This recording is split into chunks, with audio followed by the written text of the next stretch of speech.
Que vous l'avez prouvé cet été en annonçant, enfin c'est pas vous qui l'avez annoncé, ça a été annoncé, que vous aviez demandé à Jean-Marie Le Pen d'être le parrain de votre fille, pas de votre dernier-né, mais de la précédente. Est-ce que vous pouvez nous expliquer là maintenant, est-ce que c'est de l'humour, est-ce que c'est de la politique? Pourquoi pas le dernier-né déjà? Alors, pourquoi pas le dernier-né s'appelle Judas. Voilà. Mon fils s'appelle Judas. Hein. Je fais ce que je veux. Et c'est mon fils. Donc quand même, j'ai une bonne raison. Ça a pensé à lui plus tard. Ben, il y avait Christophe. Judas au tableau. Christophe, mais c'était un nom. Il y avait plus de pédophiles qui s'appelaient comme ça. Il n'y a pas de pédophile qui s'appelle Judas. Et peut-être que je vais recommencer à choquer certaines personnes. Est-ce que vous regrettez ce sketch? C'est un peu le risque de notre... Ah non, je ne peux pas regretter. Mais regretter de faire ce travail d'humoriste. Il y a parfois des... Hein, est-ce que Muriel Robin regrette quand elle fait un sketch, quand elle présente une femme qui va épouser un noir, ou sa fille va épouser un noir? Mais la cible, c'est la raciste dans ce sketch. C'est pas exactement la même chose? Non, c'est pas exactement la même chose, les données. Peut-être que vous n'avez pas la même sensibilité aussi. Peut-être que le fait qu'on rigole, qu'on puisse acheter des têtes de nègre, par exemple, dans une boulangerie, ça vous dérange peut-être un peu moins. Non, je vais vous expliquer ce qui me dérange pas. Écoutez-moi, s'il y avait des têtes de connasses dans les boulangeries, est-ce que ça vous choquerait? Écoutez-moi, je vais vous expliquer ce qui me choque moins dans le sketch de Muriel Robin, c'est que...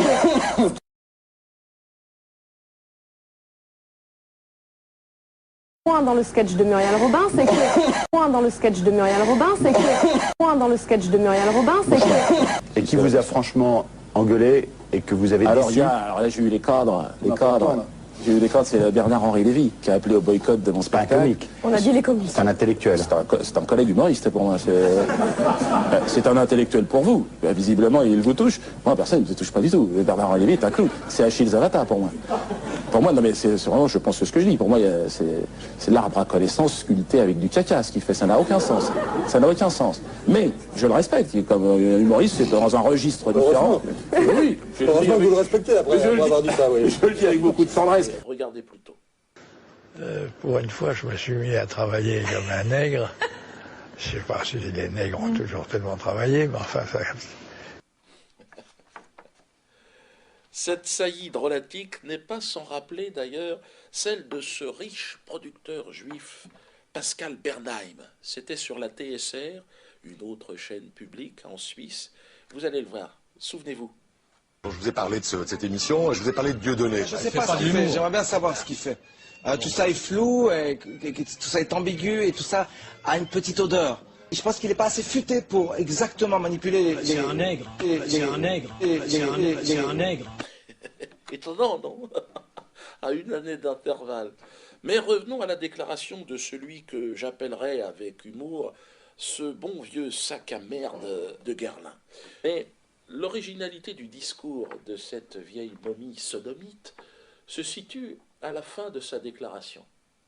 Mais je ne sais pas, d'ailleurs, si les Noirs ont tellement travaillé que cela. Ce vieux suceur de bourgeois franchit un cap, il entre dans la négation. Il remet en cause la condition de travail de l'esclave et sa pénibilité. Je ne sais pas si ils ont travaillé tant que cela. Je ne sais pas si vous imaginez cette phrase. Cette immonde raclure à l'anus artificiel, je parle évidemment de Guerlain, se permet de réécrire l'histoire sans que cela n'émeuve personne.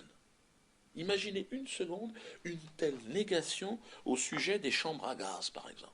Bon, là, il serait emprisonné, condamné à je ne sais combien d'années de prison, comme notre ami Renoir, qui aujourd'hui est en prison.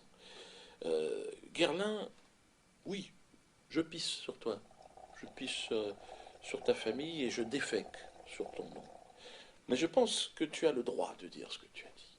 Oui, parce que tu le penses, tu n'as pas menti, Guerlain. Tu nous as livré ta vérité nue et un peu crue.